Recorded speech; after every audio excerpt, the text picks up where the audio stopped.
ఉమ్మడి పాలమూరు జిల్లాలో కాంగ్రెస్ అధినేత్రి సోనియా గాంధీ జన్మదిన వేడుకలు ఘనంగా నిర్వహించారు. మహబూబ్ నగర్ డీసీసీ కార్యాలయంలో పార్టీ నేతలు కార్యకర్తలు కేక్ కట్ చేసి సంబరాలు నిర్వహించారు. పెనుగొండలోని అనాథాశ్రమంలో విద్యార్థులకు పండ్లు పంపిణీ చేశారు.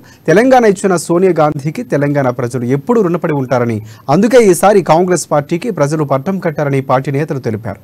కాంగ్రెస్ పార్టీ హయాంలో అన్ని వర్గాల ప్రజల అభివృద్ధి సంక్షేమం కొనసాగుతుందని తెలిపారు.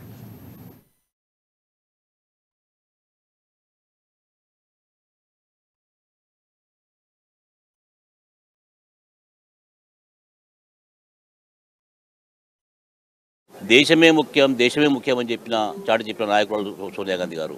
ప్రధానంగా తెలంగాణ రాష్ట్రం ఏర్పాటు అనేది తెలంగాణ ప్రజల ఆకాంక్ష. ఇది యువకులు విద్యార్థులు బలిదానాలు ఇస్తున్నారు. ఈ ఉద్యమంలో వాస్తవాలు ఉన్నాయి, సత్యం ఉంది, నిజం ఉంది. దాన్ని గుర్తించి గమనించి అందరినీ మెప్పించి ఒప్పించి రాష్ట్రాన్ని ఇచ్చిన ఘనత సోనియా గాంధీ గారు తప్ప వేరేది కాదు. మొన్న జరిగిన ఎన్నికల్లో ఆ ప్రజల ఆకాంక్ష సోనియా గాంధీ స్ఫూర్తిని తెలంగాణ సమాజం మొత్తం కూడా సంపూర్ణంగా తీర్చినందుకు కాంగ్రెస్ పార్టీ తరఫున కృతజ్ఞతలుకుంటున్నాం. అలాగే సోనియా గాంధీ గారికి కృతజ్ఞతలుకుంటున్నాం. చాలా మంది రాజకీయ నాయకులు ఉంటారు, కానీ చిన్న పదుల కొరకు, చిన్న ఆస్తుల కొరకు వారు దినావ పార్టీ మార్చి పార్టీలకు వెళ్ళి ఈ దేశాన్ని సర్వనాశనం చేసిన నాయకులు మనం చూస్తున్నాం. కానీ సోనియా గాంధీ గారు ఒక్కరే ప్రధాన మంత్రి పదవి వస్తే కూడా ఆ పదవిని త్యాగం చేసి, లేదు ఆ రోజుల్లో పరిస్థితుల్లో పి నరసింహరావు గారు ఉంటే కరెక్ట్, మన్మోహన్ సింగ్ గారు ఉంటే కరెక్ట్ అని చెప్పి ఆమె చాటి చెప్పి వాళ్ళ ద్వారా ప్రభుత్వాలు నడిపించి యావత్ ప్రపంచంలోనే భారతదేశానికి శక్తివంతమైన దేశంగా నిర్మాణం చేసిన నాయకులు సోనియా గాంధీ గారు. దేశమే ముఖ్యం అని చెప్పిన చాటి చెప్పి